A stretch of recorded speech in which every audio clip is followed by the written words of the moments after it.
The identity of a 17-year-old who was shot and killed last week in Spokane Valley has been released. Tonight, we share the latest details on the case. A bill signed into law by Idaho Governor Brad Little will require teachers and doctors to out transgender minors to their parents. What that means for families in Idaho coming up. I'm keeping track of more active weather moving into our region. We could be seeing more showers and the return of mountain snow, the timing of it all.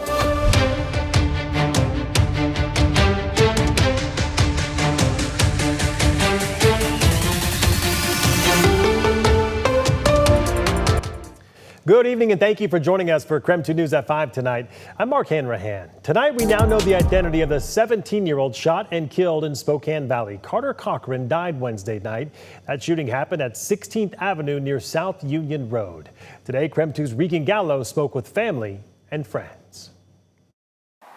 Well, family and friends of Carter Cochran tell me that he played on the football team at Lewis and Clark High School and was on the track and field team. They say he was tender-hearted with his whole life ahead of him.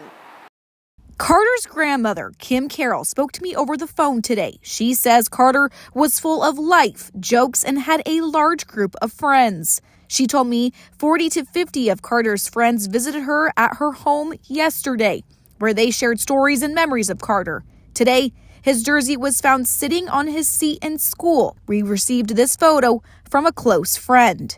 Carter's grandmother added just 2 years ago, his mom died of leukemia. Since her passing, he had been living with his grandmother, though she noted despite losing his mom, he was happy and full of life, and that this situation was out of the blue for his character. She says he had hopes to be a firefighter after he graduated this spring. The Spokane County Sheriff's Office say Carter stood in front of a car traveling on 16th Avenue in Spokane Valley Wednesday night. Deputies say the teen was in crisis and making statements about self-harm.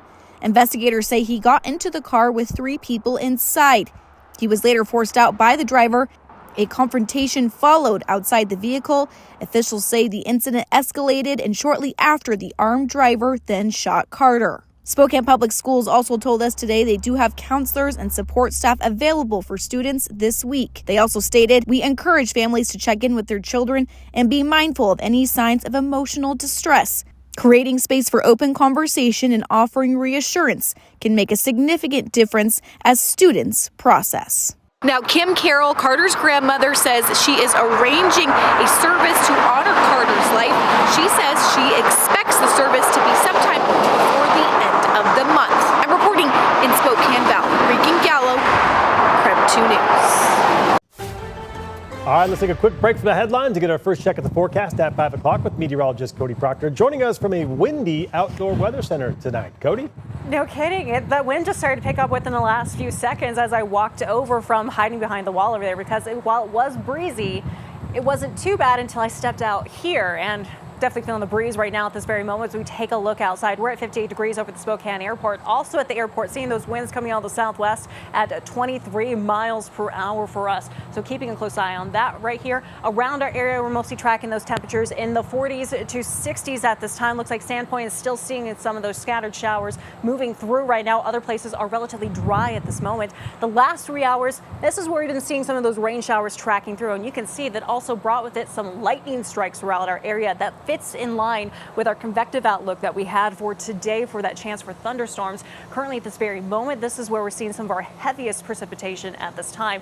Watching that pretty closely. That does eventually look to move out as we head into the rest of this evening. As we go into the next 12 hours, we are look to see those temperatures top out into the upper 50s for us for today. Could start off things tomorrow relatively quiet and in the low 40s, but we are keeping track of another chance for some more rain showers move through our region, as well as breezy to gusty winds.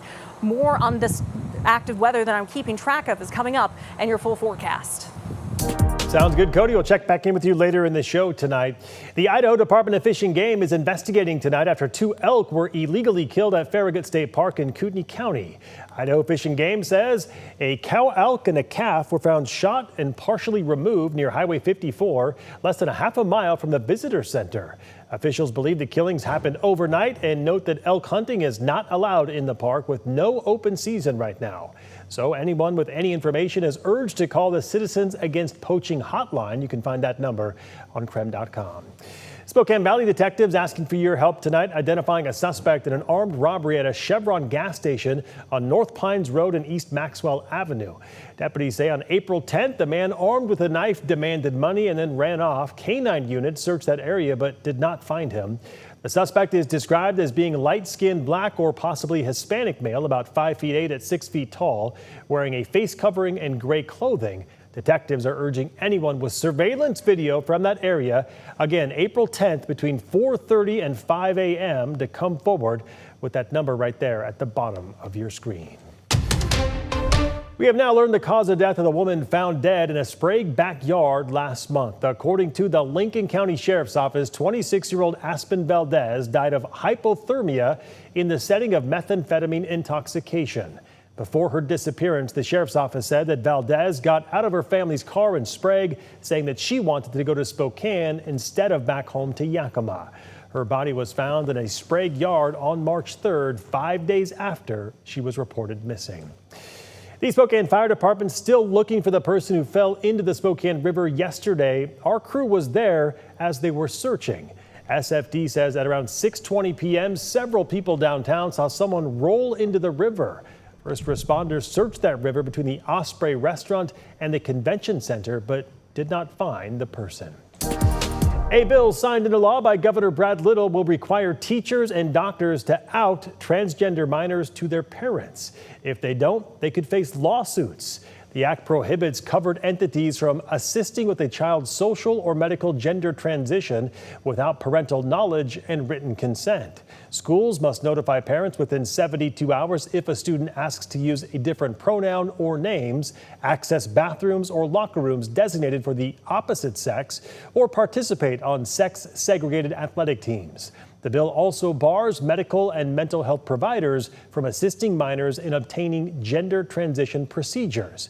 Parents will be able to file a civil lawsuit if they believe entities are in violation of that law, and penalties could be up to $100,000 per violation.